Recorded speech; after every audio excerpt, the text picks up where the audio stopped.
Até Brasília, a Câmara dos Deputados aprovou o projeto que muda a regra de progressão de pena para condenados por crimes hediondos. A Aline Becht tem as informações e chega aqui ao vivo no Jornal da Manhã. Oi, Aline, bom dia para você. Oi, Soraya, bom dia a você, bom dia, Nonato, bom dia a todos que nos acompanham. Isso mesmo, a Câmara dos Deputados aprovou esse projeto de lei que agora segue para análise do Senado Federal. Esse texto, ele estabelece que condenados por crimes hediondos e também que envolvam organizações criminosas, milícias, só possam solicitar o semiaberto com 80% dessa pena cumprida em regime fechado. Atualmente, esse percentual, ele varia um pouco entre 40% e 70%, mas agora com esse limite definido por parte do Congresso Nacional, esses condenados só poderão solicitar essa progressão de pena, uma liberdade condicional, se cumprir esses 80% de pena. Os crimes que esse projeto de lei está abrangindo é homicídio qualificado e feminicídio, latrocínio, estupro de vulnerável, tráfico de drogas, tortura, terrorismo, crimes também sem resultado em morte, como porte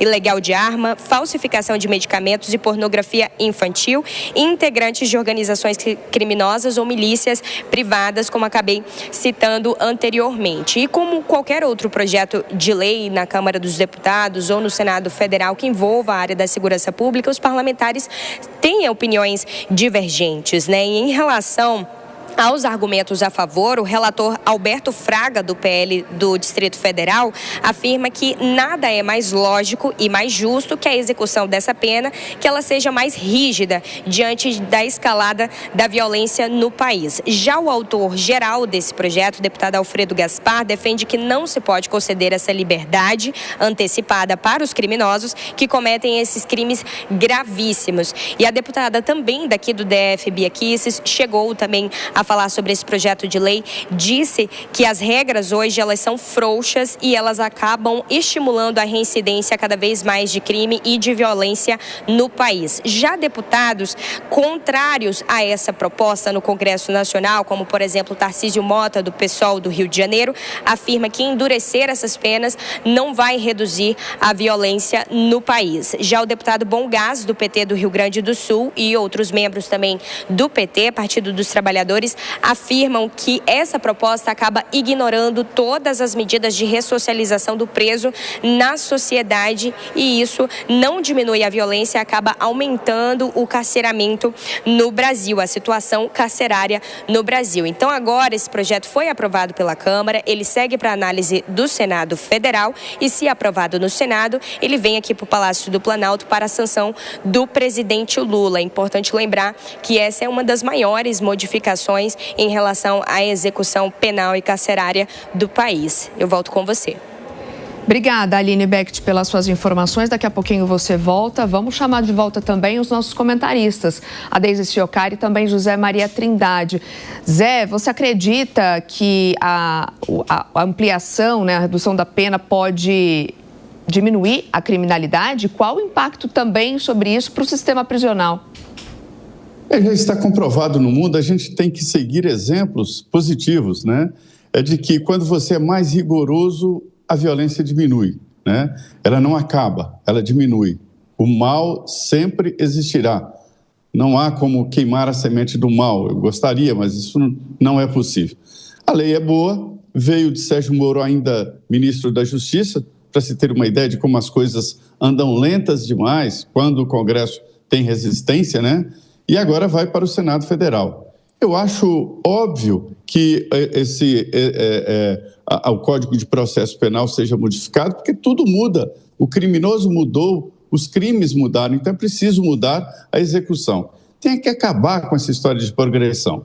Muita gente defende aumento de pena aqui, aumento de pena ali. Eu acho que não. Tem que executar a pena. Se ele foi condenado a 10 anos, que cumpra 10 anos. A ressocialização, eu defendo, depois de cumprir a pena. Ele cumpre a pena e depois passa por um processo de ressocialização. Quem ficou 10, 20 anos preso vai realmente encontrar aqui fora outro mundo, né? Outra situação, outro grupo familiar. Mas é preciso, ele cometeu um crime contra a sociedade e tem que pagar e depois ressocializar. A esquerda está de mãos dadas com um discurso muito, mas muito mesmo, atrasado e defende exatamente criminosos, e isso não é mais possível no tempo de hoje. Então, nada de aumentar as penas e executar as penas que foram impostas aos que praticaram crimes. Isso é lógico. Esse esforço do deputado Alberto Fraga para aprovar esse projeto foi muito grande. Há muito tempo, ele era o presidente da Comissão Permanente de Segurança Pública da Câmara e colocou esse projeto na ordem de votação por uma insistência muito forte. Só para ter uma ideia de como as coisas andam devagar quando o interesse é social e não de emendas parlamentares.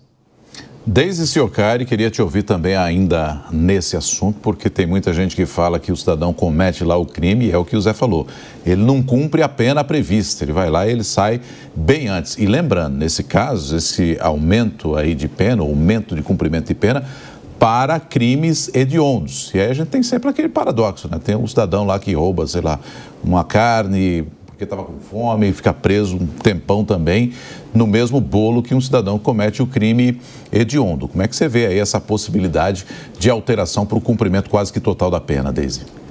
O relator, Nonato Alberto Fraga, ele tem razão quando ele fala que o Estado ele tem que parar de tratar o bandido como uma vítima, né? Então, o Zé Maria, ele tem toda a razão quando ele fala, né? Tem que cumprir a pena total, tem que parar com essa história de, foi condenado a 20 anos e sai em 2, 3, o que é isso? E ainda mais quando é crime hediondo, né? Principalmente em relação a estupro, feminicídio, que cumpra a pena total, né? Então, o Alberto Fraga está muito correto quando ele toca nesse ponto. Esses crimes como tráfico pesado, feminicídio, eles não podem ter a mesma pena e a mesma resposta como esses delitos leves, né? O Estado tem que parar de tratar da mesma forma esses crimes mais pesados e os delitos leves, né? A sociedade está cansada de ver esses assassinos sendo colocados na rua de volta e aí aumenta essa sensação de impunidade que a gente tem, né? A gente falava sobre isso ontem ainda no Jornal da Manhã e ainda o Estado acaba investindo muito mais na reação do que na prevenção. Isso acaba punindo aquele cidadão que está na rua. E aí o Fraga acerta também quando ele fala que a justiça não pune de verdade e ela estimula a reincidência, né? Isso é um grande problema que a gente tem na sociedade e é preciso coragem também para enfrentar o outro lado. O sistema prisional, ele está falido. Quando essas pessoas entram no sistema prisional, elas acabam voltando muito pior para a sociedade. Isso é um problema. O sistema carcerário, ele está lotado. Então, sem o controle do Estado e sem uma estrutura para ressocializar, as prisões, elas acabaram virando uma incubadora do crime. E isso é um problema que o Estado tem que enfrentar. O Estado precisa olhar de frente para isso. Essa medida que o Fraga adota agora, ela é correta, mas ela precisa vir com um investimento de gestão, senão não vai adiantar nada. Só punir não basta. É preciso punir com autoridade e com inteligência, porque senão o Estado, as penitenciárias vão virar uma incubadora do crime. A gente está olhando para o lado errado, a gente está punindo do lado errado e a gente tem que lembrar que o Brasil é o país que tem a maior população carcerária do mundo. Se a gente continuar olhando para o lado errado, a gente vai cruzar uma linha que não tem mais como voltar atrás. Zé, você avalia que essa punição também pode chegar até o crime organizado? Pois é, esse projeto aí, que deve ainda ser analisado pelos senadores, ele tem um objetivo de punir o crime organizado, né? E em todas as medidas aprovadas recentemente, o crime organizado está sendo visto com atenção, ou seja, quem participar dessas facções, ou seja, 90% dos presos já estão nas facções, eles terão um tratamento especial. E é necessário que se faça esse tratamento especial contra o crime organizado, que está poderoso demais. Pegou uma polícia desorganizada, se organizou economicamente e o objetivo desta lei, inclusive, é atacar quem organizou uma facção ou quem faz parte de uma facção. Esse é o grande problema do Brasil. E é daí que se imagina que se pode reduzir a violência acabando com o crime organizado. Mas olha, o crime organizado, segundo o próprio presidente Lula, virou uma indústria e existem teorias sobre a indústria do crime, né? A lucratividade do crime, e no Brasil está sendo lucrativo. O crime está se dando bem no Brasil. É preciso fazer esta interrupção. E de que forma? Fazendo um cerco econômico no crime organizado. Esta lei, veja bem, ela está atrasada, já deveria estar em vigor, ainda tem que passar entre os senadores. Espero que tenha a rapidez necessária e a rapidez aplicada às últimas decisões que envolvem aí debates sobre o dinheiro dos parlamentares, ou seja, as famosas emendas.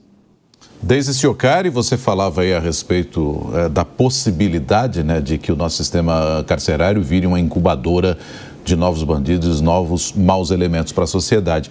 E aí, quando você diz isso, não é uma defesa aqui de bandidos, né? Acho que vale a gente destacar isso, porque à medida em que você tem um sistema carcerário com muito mais justiça para o cumprimento da pena, você acaba fazendo com que essas pessoas possam ter mais chance de ressocialização.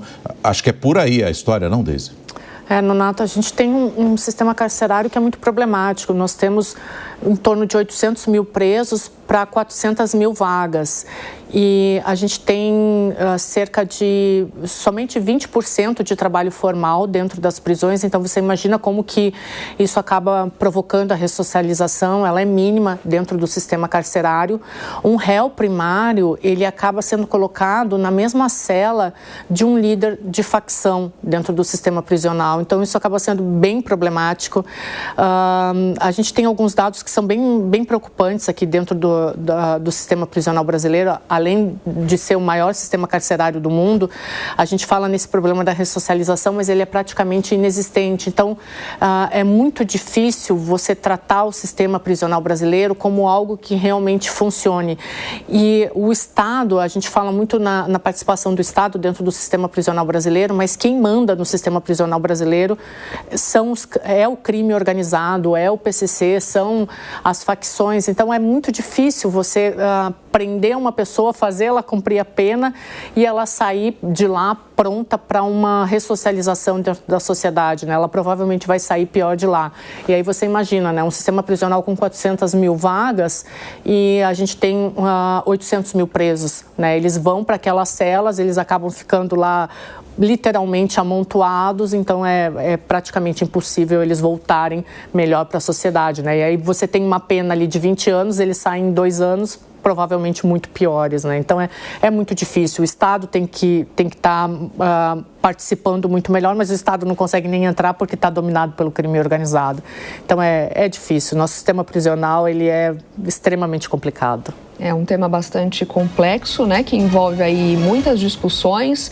Claro que esse ainda é um primeiro passo, é um projeto de lei para uma grande reforma que o país precisa para combater a violência. Por isso a gente sempre reforça e vem reforçando aqui ao longo da nossa programação sobre a nossa campanha. Chega de violência.